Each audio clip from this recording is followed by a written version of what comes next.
This is NewsBreak26 in Southwest New Brunswick. I'm Vicki Hogarth. Here's what's happening in our part of the world. Canadians from across the country are once again allowed to travel into New Brunswick without isolating, provided they've had at least one dose of a COVID-19 vaccine. Children who are under 12 and are ineligible for a vaccine can also travel into the province from outside Atlantic Canada without needing to isolate, provided that the adults they are traveling with have had at least one dose. The news that New Brunswick was entering Phase 2 of its Path to Green just a day after entering Phase 1 and 2 weeks ahead of schedule came as a surprise to many this week. Because of the strong uptake in vaccinations, low hospitalization, and continued adherence to public health rules, we are able to fulfill our commitment to move to Phase 2 earlier than we had thought possible.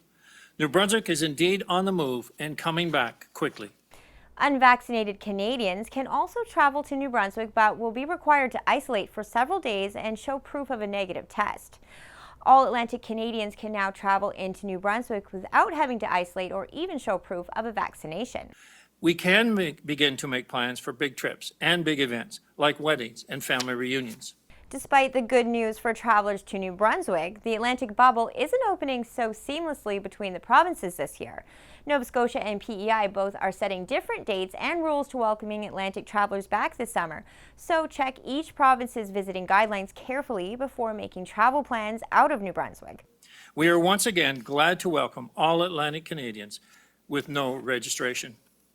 We are hopeful this will lead us to a full Atlantic bubble, which is expected by June 23rd. At a press conference in Fredericton on Wednesday, Dr. Russell and Premier Higgs were asked if opening up so quickly could be dangerous.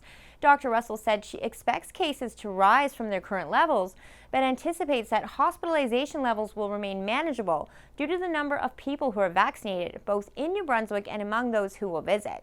Every phase of our pandemic journey has come with difficulties, but many of you will find this next phase particularly challenging and probably a little bit anxiety-provoking.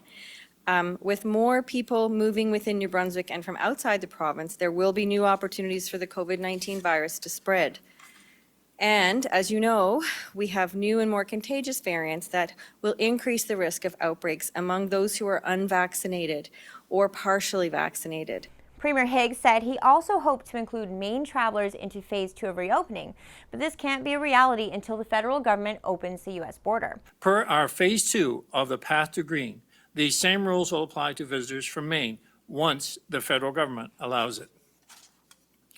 Once the federal government reduces restriction on international travelers under Phase 2, all other international travelers who have only one dose who are unvaccinated will be required to isolate for 14 days and take a test on day 10 of their isolation.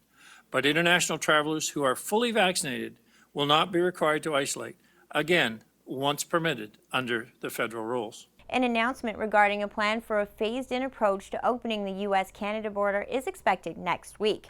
The next major milestone on the horizon for New Brunswickers is hitting Phase 3 of the reopening plan, which will require 75% of eligible New Brunswickers to be fully vaccinated. The target for that is August 2nd, New Brunswick Day, but the Premier believes we will be ahead of this goal as well. With the Garceland Civic Centre in St. Stephen hosting its biggest vaccination clinic yet this coming Monday, with 750 people expected to get their second dose, we are well on our way to greener pastures.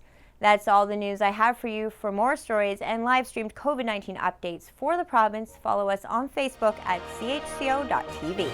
A news and public affairs production of CHCO-TV, New Brunswick's only source for independent community television.